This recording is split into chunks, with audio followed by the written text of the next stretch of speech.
Blackburn's questioning. Thank you. Thank you, Mr. Chairman, and I want to thank you all for being here and doing this hearing.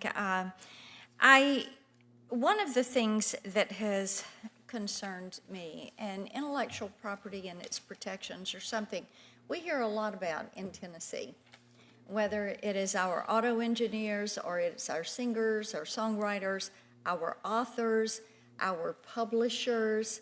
They're concerned about AI.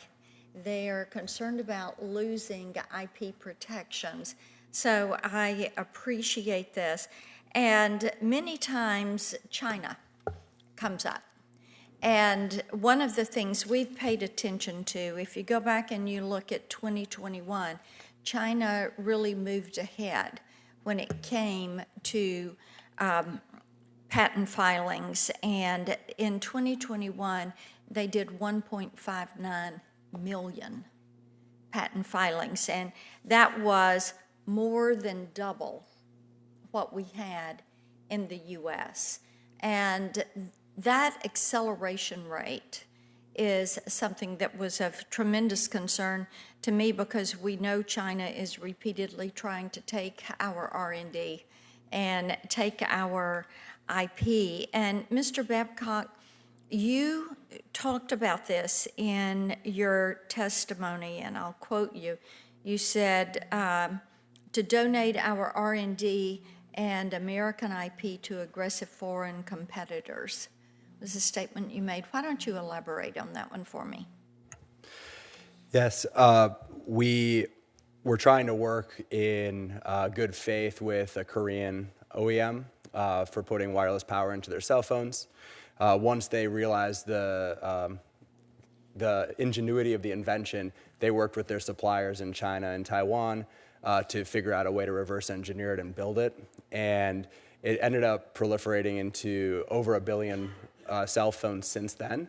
And as I mentioned earlier, it just let the cat out of the bag and you can't put it back in. We have gotten financial damages. Okay, so then talk about how the Restore Act would help with that type situation.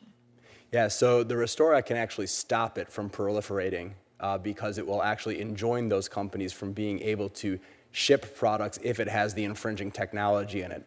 Versus the paradigm we're in today, they might just have to pay some amount of money at a future date, and they might not have to if we don't come up with the money to go around and sue the entire cell phone industry, which is a very expensive proposition, risky and distracting when we want to spend our time inventing new technologies, not litigating the past. Yeah, I can appreciate that. Well, we have watched very closely as how China has significantly increased their R&D efforts, and they lead the world in 57 critical and emerging technologies.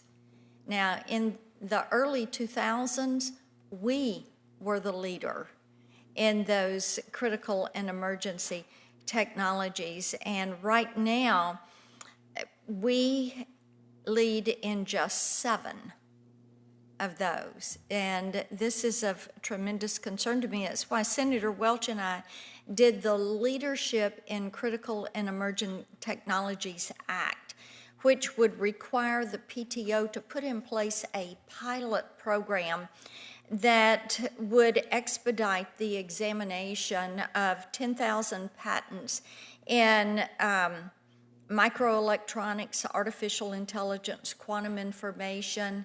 And Mr. Landau, let me ask you, why would, in your opinion, why would the patent system be a great place to do this expediting and pushing this innovation?